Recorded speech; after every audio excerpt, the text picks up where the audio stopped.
Hello दोस्तों, good morning, नमस्कार, जोहार। चलिए देखते हैं झारखंड की आज की फटाफट बड़ी खबरों को।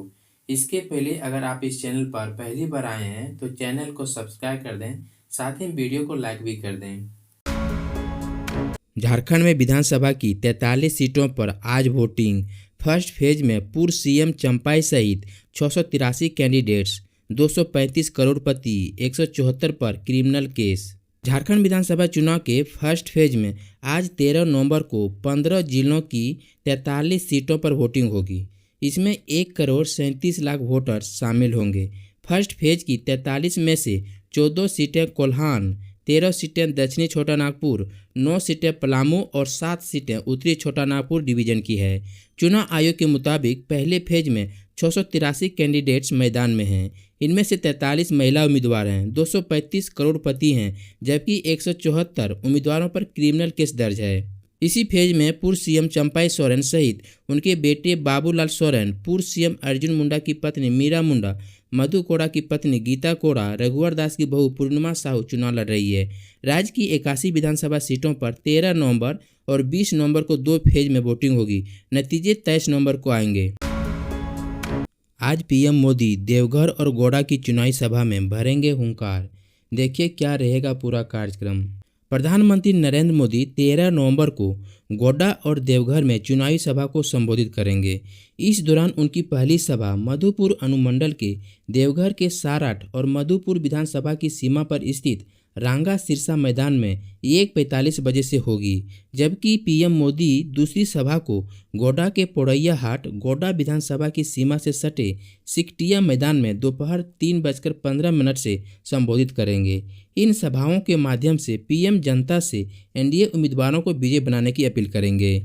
बता दें कि पीएम मोदी आज सारठ में मधुपुर, सारठ, जरमुंडी, देवघर, जामताड़ा, नाला, शिकारीपाड़ा, जामा और दुमका के एनडीए प्रत्याशियों के पक्ष में चुनावी सभा को संबोधित करेंगे। वहीं गोड्डा में पीएम पोड़ैयाहाट, गोड्डा, महगामा, बोरियो, महेशपुर, पाकुड़, राजमहल, बरहेट, लिट्टीपाड़ा और साहिबगंज विधानसभा क्षेत्र के एनडीए प्रत्याशियों के पक्ष में मतदान करने की अपील करेंगे।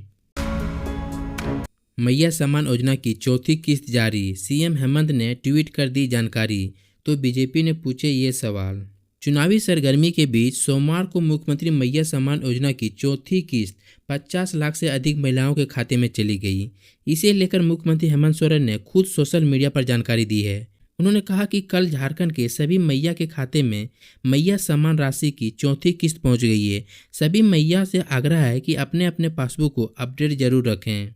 दिसंबर से हर माह 2500 रुपये यानी साल के पूरे 30,000 यानी मुख्यमंत्री ने इस बात का संकेत भी दिया है कि 23 नवंबर के बाद अगर उनकी सरकार बनती है तो महिलाओं को 1000 की जगह 2500 रुपये दिए जाएंगे। मुख्यमंत्री शुरू से इस योजना को लेकर कहते आए हैं कि यह केवल एक योजना नहीं बल्कि हमारी बहनों के सशक्तिकरण की दृढ़ प्रतिज्ञा है। झारखंड वासी की उन्नति ही उनकी सरकार का लक्ष्य है। पोटका में रोड शो, घाटशिला में जनसभा। मिथुन चक्रवर्ती ने झारखंड में बीजेपी के लिए किया चुनाव प्रचार। झारखंड में पहले चरण की विधानसभा सीटों पर चुनाव प्रचार के अंतिम दिन 11 नवंबर को राजनीतिक दलों ने पूरी ताकत झोंक दी। सत्ताधारी झारखंड मुक्ति मोर्चा और कांग्रेस गठबंधन से सीएम हेमंत सोरेन और मल्लिकार्जुन खड़गे जैसे दिग्गज नेता प्रचार के मैदान में डटे रहे। तो वहीं भारतीय जनता पार्टी की ओर से गृह मंत्री अमित शाह और यूपी के मुख्यमंत्री योगी आदित्यनाथ ने मोर्चा संभाला। फिल्म अभिनेता से राजनेता बने मिथुन चक्रवर्ती ने भी रोड शो और ताबड़तोड़ रैलियों के जरिए ग्लैमर का तड़का लगाया। मिथुन चक्रवर्ती ने पूर्वी सिंहभूम जिले के पोटका विधानसभा क्षेत्र में रोड शो कर बीजेपी उम्मीदवार के पक्ष में चुनाव प्रचार किया। इस सीट से पूर्व मुख्यमंत्री अर्जुन मुंडा की पत्नी मीरा मुंडा बीजेपी की उम्मीदवार है। मिथुन ने रोड शो के जरिए गोपालपुर, राखा माइंस और जादूगोड़ा जैसे इलाकों को कवर किया। इस दौरान बीजेपी नेता और फिल्म स्टार मिथुन चक्रवर्ती की एक झलक पाने के लिए लोग बेताब नजर दिखे। पोटका सीट से जेएमएम के संजीव सरदार विधायक हैं, जिनके खिलाफ बीजेपी ने पूर्व सीएम की पत्नी मीरा मुंडा को उम्मीदवार बनाया है। चंदन डैम के जल विवाद पर हाईकोर्ट का सुनवाई से इनकार। बिहार के चंदन नदी पर बने डैम से झारखंड को पर्याप्त पानी दिलाने के लिए दायर जनहित याचिका हाईकोर्ट ने मंगलवार को निष्पादित कर दी। Chief justice MS Ramachandra Rao और जस्टिस दीपक रोशन की अदालत ने कहा, यह दो राज्यों के बीच जल विवाद का मामला है। इस पर हाई कोर्ट में सुनवाई नहीं की जा सकती। प्रार्थी चाहे तो इस मामले में सुप्रीम कोर्ट भी जा सकते हैं। चंदन डैम से झारखंड को सिंचाई के लिए पर्याप्त पानी देने की मांग को लेकर सांसद निशिकांत दुबे ने जनहित याचिका दायर की थी। वर्ष 2016 में दायर इस याचिका में कहा गया था कि चंदन डैम के 4 कैनाल सिस्टम झारखंड में आते हैं। सिस्टम खराब हो गया है, जिसकी मरम्मत कर झारखंड को पर्याप्त पानी की आपूर्ति की जानी चाहिए ताकि सिंचाई की सुविधा झारखंड के लोगों को मिले। बांग्लादेशी घुसपैठी मामले की छापेमारी में ईडी को मिला यह सब कुछ, प्रवर्तन निदेशालय ने खुद ट्वीट कर दी जानकारी। झारखंड और बंगाल में कल हुए 17 ठिकानों पर ईडी की छापेमारी में ईडी टीम को बड़ी सफलता हाथ लगी है। इन ठिकानों से ईडी टीम को फर्जी आधार कार्ड, जाली पासपोर्ट, अवैध हथियार, संपत्ति के दस्तावेज, नगद, jewellery, printing paper, printing machine और आधार बनाने के लिए इस्तेमाल किए जाने वाले खाली प्रोफार्मा मिले हैं। साथ ही कई आपत्तिजनक सामान भी बरामद किए गए हैं। इस बात का खुलासा ईडी के आधिकारिक एक्स अकाउंट पर किया गया है। गौरतलब है कि ईडी की कई टीमों ने एक साथ झारखंड और बंगाल के 17 ठिकानों पर छापेमारी की थी। जानकारी के अनुसार यह रेड बांग्लादेश घुसपैठ को लेकर की गई है। झारखंड चुनाव को लेकर सिक्योरिटी टाइट, ओडिशा बॉर्डर पर स्थापित किए गए 29 चेक पोस्ट। झारखंड विधानसभा चुनाव के पहले चरण का मतदान 13 नवंबर यानी बुधवार को होने वाला है। इसे लेकर प्रशासन और चुनाव आयोग ने लगभग सभी तैयारी पूरी कर ली है। वोटिंग के दौरान बूथों पर सैन्यकर्मी से लेकर स्वास्थ्य कर्मी तक की तैनाती होगी ताकि मतदान पूरी तरह से निष्पक्ष रूप से संपन्न हो सके। इसे लेकर ओडिशा के ADG law and order Sanjay Kumar ने भी जानकारी साझा की है। संजय कुमार ने बताया है कि हमारे पड़ोसी राज्य झारखंड में 13 नवंबर और 20 नवंबर को विधानसभा चुनाव होने वाले हैं। राज्य के 4 जिलों की सीमा झारखंड से लगती है, इसलिए सुरक्षा के दृष्टिकोण से चेक पोस्ट बनाए गए हैं। इस दौरान ओडिशा बॉर्डर पर करीब 29 चेक पोस्ट स्थापित किए गए हैं। उन्होंने कहा कि हमने सभी संवेदनशील इलाकों में अपनी गश्त बढ़ा दी है। राजा पीटर की सभा में अमित शाह की मौजूदगी पर हेमंत का तंज, कहा एनआईए ने जिसे हत्या का आरोपी माना उसके लिए वोट मांग रहे हैं गृह मंत्री। झारखंड के सीएम हेमंत सोरेन ने अपने सोशल मीडिया हैंडल एक्स पर एक पोस्ट साझा किया। इस पोस्ट में मुख्यमंत्री केंद्रीय गृह मंत्री अमित शाह पर राजा पीटर की चुनावी सभा को संबोधित करने को लेकर तंज कर रहे हैं। इस दौरान सीएम ने पोस्ट के साथ अमित शाह और राजा पीटर के साथ में तस्वीर और एनआईए का एक लेटर भी साझा किया है। अपने पोस्ट में हेमंत सोरेन ने लिखा है कि यह तस्वीर कितनी शर्मनाक है। देश के गृह मंत्री वैसे व्यक्ति के समर्थन में सभा कर रहे हैं जो व्यक्ति पूर्व मंत्री शहीद रमेश सिंह मुंडा के हत्या का आरोपी है और वर्षों जेल में रहा है। एनआईए ने उस प्रत्याशी को हत्यारा मान चार्जशीट दायर किया है। एनआईए गृह मंत्री के अधीन आता है। अब रमेश सिंह के परिवार और बेटे विकास मुंडा को कैसे इंसाफ मिलेगा। गला काट महिला को उतारा मौत के घाट, फिर तलवार लहराने लगा आरोपी। जानिए कहां का है मामला। झारखंड के पश्चिमी सिंहभूम से एक बड़ी खबर सामने आई है, जहां 55 वर्षीय महिला की हत्या कर दी गई। वारदात को अंजाम देने के बाद आरोपी पूरे गांव में हत्या में इस्तेमाल तलवार को लेकर घूमने लगा। घटना चक्रधरपुर थाना क्षेत्र के जामिद गांव की बताई जा रही है। वहीं पुलिस ने आरोपी युवक को गिरफ्तार कर लिया है। मिली जानकारी के अनुसार एक युवक ने सोमवार दोपहर करीब 4 बजे एक महिला पर वार कर दिया। आरोपी ने महिला की गर्दन पर तलवार से हमला किया। इससे 55 वर्षीय महिला की मौत हो गई। वहीं महिला की हत्या करने के बाद आरोपी युवक तलवार लेकर गांव से भाग गया और दूसरे गांव में तलवार लहराते हुए घूमने लगा। बताया जा रहा है कि घटना के बाद घायल महिला को अनुमंडल अस्पताल ले जाया गया, जहां चिकित्सक ने उन्हें मृत घोषित कर दिया। पहले चरण के चुनाव को देखते हुए आज हाईकोर्ट में अवकाश की घोषणा। झारखंड में पहले चरण का चुनाव 13 नवंबर बुधवार को होना है। इसके लिए झारखंड हाईकोर्ट ने अवकाश की घोषणा की है।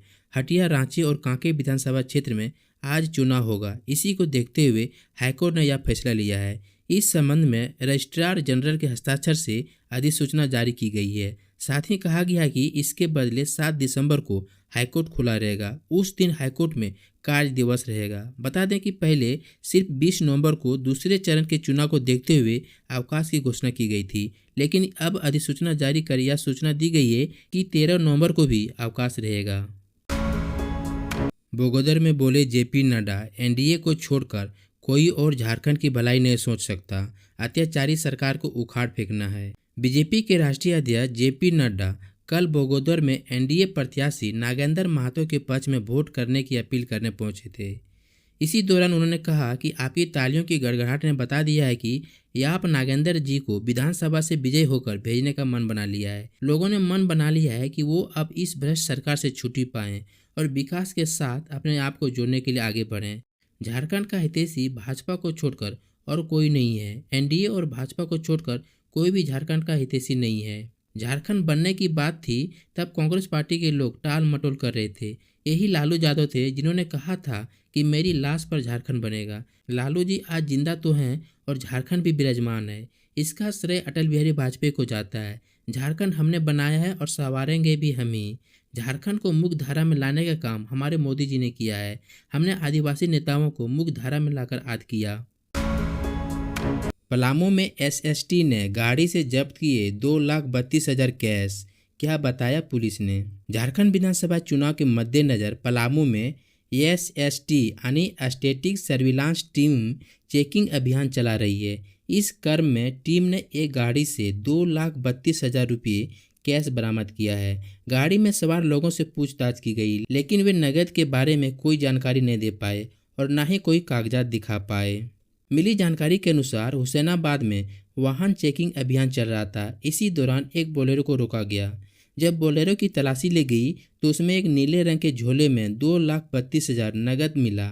इसके बाद गाड़ी में सवार लोगों से पूछताछ की गई। कोई जानकारी नहीं दे पाने के कारण एसएसटी ने कैश को जब्त कर लिया। हुसैनाबाद थाना प्रभारी संजय कुमार ने बताया कि आशंका है कि यह पैसा वोटरों के बीच बांटा जा सकता था। पूरे मामले में आगे की कार्रवाई की जा रही है। साथ ही वरीय अधिकारियों को इसकी जानकारी दे दी गई है। सरायकेला के रांगा माटिया में स्कूली बच्चों से भरी वैन हुई दुर्घटनाग्रस्त। हादसे में 15 घायल। झारखंड के सरायकेला जिले से एक बड़ी खबर सामने आ रही है। यहां मंगलवार की सुबह सड़क दुर्घटना में बच्चों से भरी वैन खेत में पलट गई। घटना सरायकेला थाना क्षेत्र के गम्हरिया प्रखंड की है, जिसमें स्कूल जा रहे लगभग 15 बच्चे घायल हो गए। बताया जा रहा है कि गम्हरिया प्रखंड के चामारू पंचायत के रांगा मटिया गांव के पास एक स्कूली वैन अनियंत्रित होकर पलट गई। इससे वैन में सवार 15 बच्चे घायल हो गए। सभी घायलों को प्राथमिक उपचार के बाद बेहतर इलाज के लिए आदित्यपुर रेफर कर दिया गया है। बता दें कि इस हादसे के समय वैन में करीब 35 बच्चे सवार थे। सभी बच्चे रांगा माटिया में संचालित लिटिल गार्डन स्कूल जा रहे थे। तभी गांव के बाहर घुमावदार मार्ग पर वैन अनियंत्रित होकर सड़क से करीब 10 फीट नीचे खेत में जा गिरी, जिससे वैन दुर्घटनाग्रस्त हो गई। वहीं वैन के पलटने से 15 बच्चों को गंभीर चोटें आई है, जबकि वैन में सवार अन्य बच्चे मामूली रूप से चोटिल हुए हैं। घटना में हल्की फुल्की चोट वाले बच्चों को प्राथमिक उपचार के बाद घर भेज दिया गया, जबकि गंभीर रूप से घायलों को बेहतर इलाज के लिए आदित्यपुर भेज दिया गया है। झारखंड के राजेश ने 68वीं राष्ट्रीय स्कूली खेल के ताइक्वांडो प्रतियोगिता में जीता रजत पदक। मध्य प्रदेश के विदिशा में आयोजित school games federation of India द्वारा 68वीं राष्ट्रीय स्कूली खेल 2024-25 के ताइक्वांडो प्रतियोगिता में झारखंड के राजेश कुमार ने शानदार प्रदर्शन करते हुए रजत पदक अपने नाम किया। राजेश ने अंडर 14 बालक के 32 किलो वर्ग के फाइनल में उत्तर प्रदेश से 1-2 से मैच गंवाते हुए रजत पदक अपने नाम किया। राजेश की इस उपलब्धि पर उन्हें हर ओर से बधाइयां मिल रही है। इस अवसर पर शिक्षा सचिव के उमाशंकर सिंह, राज्य परियोजना निदेशक शशि रंजन, शिक्षा परियोजना के राज्य कार्यक्रम पदाधिकारी धीरसेन सोरेंग, शारीरिक शिक्षा एवं खेलकूद कोषांग के सदस्य, झारखंड ताइक्वांडो संघ के महासचिव संजय शर्मा समेत शिक्षा विभाग के पदाधिकारियों ने खिलाड़ी और उनके कोच को बधाइयां दी है। 50 लाख से अधिक महिलाओं के खाते में हर माह भेजी जा रही है मैया सम्मान की राशि। चंदन क्यारी में बोले हेमंत सोरेन। कल सीएम हेमंत सोरेन ने चंदन क्यारी में चुनावी सभा को संबोधित किया। इस दौरान अपने संबोधन में कोरोना काल का जिक्र करते हुए सीएम ने कहा कि हमने 2019 में सरकार बनाई, लेकिन दुर्भाग्य के साथ 2019 में ही कोरोना जैसी महामारी आ गई। इसके कारण हमारा 2 से ढाई साल का समय बीत गया, लेकिन फिर भी पिछले 5 सालों में हम लोगों ने झारखंड के आदिवासी गरीब भाई बहनों के लिए जान की बाजी लगाकर काम किया है। जिस तरह हमने कोरोना का काम किया, उसका अंदाज़ा आप इस बात से लगा सकते हैं कि यहाँ अन्य राज्यों की तुलना में कोरोना से बहुत कम लोगों की मौत हुई। कोरोना जैसे महामारी में जब केंद्र सरकार ने बिना देश के लोगों को जानकारी दिए बगैर लॉकडाउन लगा दिया, तब हार्ट, बाजार, काम धाम, फैक्ट्री, ऑफिस, स्कूल, कॉलेज सब बंद कर दिया गया। इस दौरान हमारे कई नाते रिश्तेदार घूमने, काम करने और पढ़ने के लिए दिल्ली, तमिलनाडु, आंध्र प्रदेश जैसे अलग अलग राज्यों में गए हुए थे। लॉकडाउन में कोई वापस नहीं आ सकता था, लेकिन मैंने यानी आपके भाई ने सभी को हवाई जहाज से लाकर उनके घर पहुंचाया। कोरोना में राज्य को बचाने के लिए हाजी हुसैन अंसारी और जगन्नाथ महतो को अपनी जान गंवानी पड़ी, तब राज्य सुरक्षित हो पाया। मुख्यमंत्री ने कहा कि कोरोना के समय महिलाओं ने गांव-गांव में मुख्यमंत्री दाल भात योजना चलाकर गरीब भूखे लोगों को खाना खिलाने का काम किया था। तभी मैंने संकल्प लिया था कि राज्य की आधी आबादी यानी महिलाओं को उनके पैरों पर खड़ा करने का काम करूंगा। आज उसी के तहत हमने मुख्यमंत्री मैया योजना लाई। इस योजना के तहत राज्य की 50 लाख से अधिक महिलाओं के खाते में हर महीने 1,000 रुपये जा रहा है। यह फिर से आदिवासी मूलवासी की सरकार बनाइए। हम वादा करते हैं 5 साल के अंदर आपके खाते में 1 लाख रुपया पहुंचा देंगे। आपके खाते में जो 1,000 रुपये जा रहा है वो दिसंबर महीने से बढ़कर 2,500 रुपये होने जा रहा है।